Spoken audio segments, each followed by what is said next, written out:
Ciao a tutti e bentornati sul mio canale, oppure benvenuti se questo è il primo video che guardate qui sul mio canale. L'obiettivo della video lezione di oggi è quello di espandere, di ampliare il nostro vocabolario. Nello specifico vedremo insieme 10 alternative alla domanda "Come stai?". Questa domanda è perfetta per interagire in una conversazione, però è utile sapere che ci sono anche delle alternative, quindi altre domande che hanno lo stesso significato e che hanno lo stesso obiettivo nella conversazione. Iniziamo subito dalla prima alternativa. Possiamo chiedere "come stai?" e possiamo anche chiedere "come va?". Qual è la differenza principale tra queste due domande?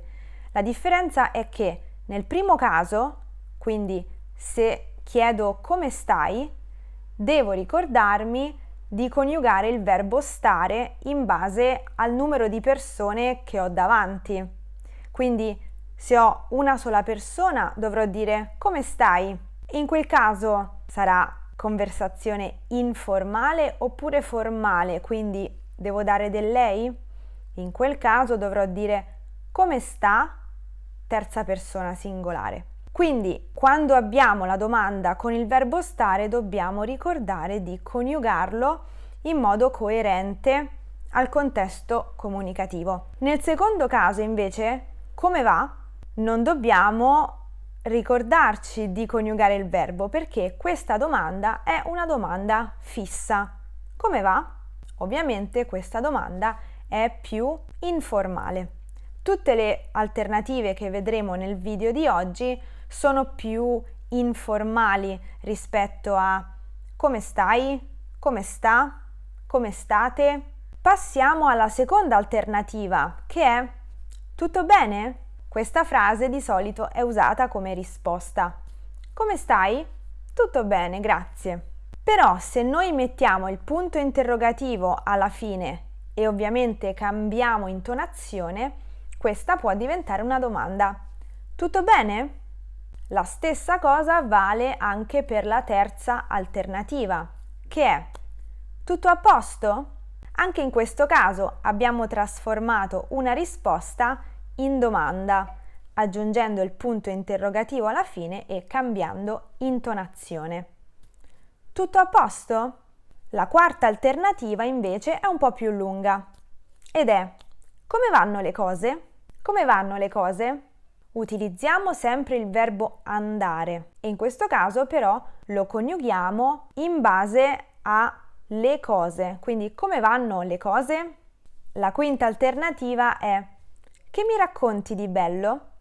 Che mi racconti di bello? Questa tra tutte le domande che vedremo oggi è quella un po' più lunga, quella più strutturata. Ovviamente possiamo modificare questa domanda in base al contesto, quindi posso cambiare il pronome. Mi può diventare ci, per esempio, se siamo un gruppo di persone. Che ci racconti di bello?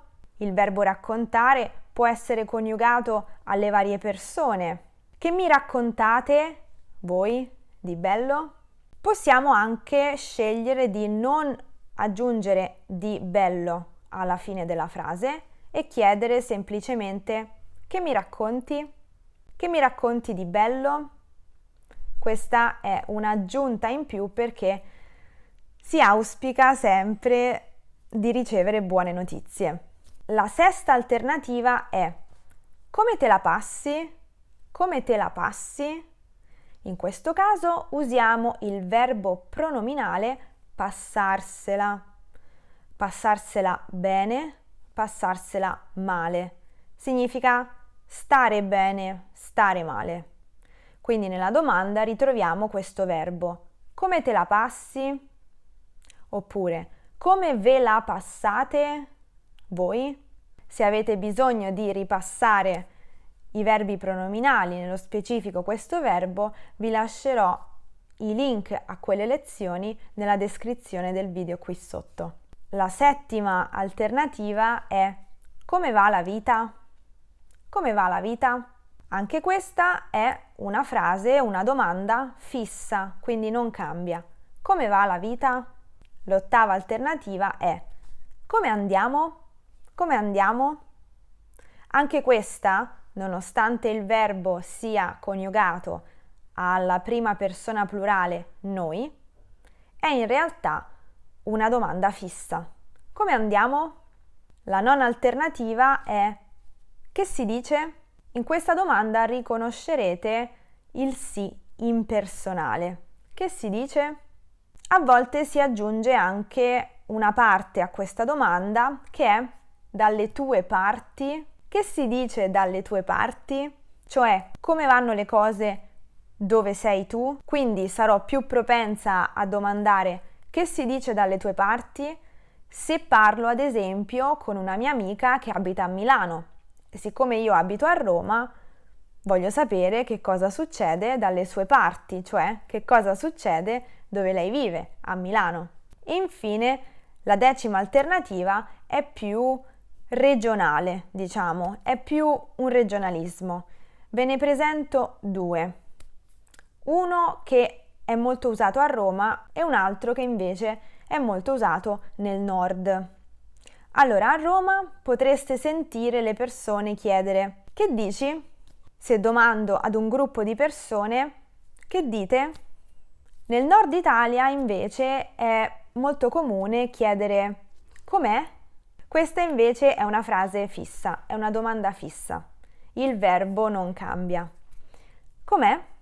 Quindi tutte le alternative che abbiamo visto insieme oggi alla domanda come stai? Come state? Sono alternative informali, tipiche della conversazione di tutti i giorni. Conoscere queste alternative vi aiuterà nelle conversazioni, sia nel partecipare ad una conversazione, sia nell'ascoltare ciò che gli altri dicono o vi chiedono. Oggi abbiamo visto le domande. Se siete curiosi di sapere anche alcune alternative per quanto riguarda le risposte, ho fatto una lezione a proposito e quindi vi lascerò il link a questa lezione nella descrizione del video qui sotto. Io vi ringrazio per aver guardato questo video, come sempre, e noi ci vediamo nel prossimo. A presto! Ciao!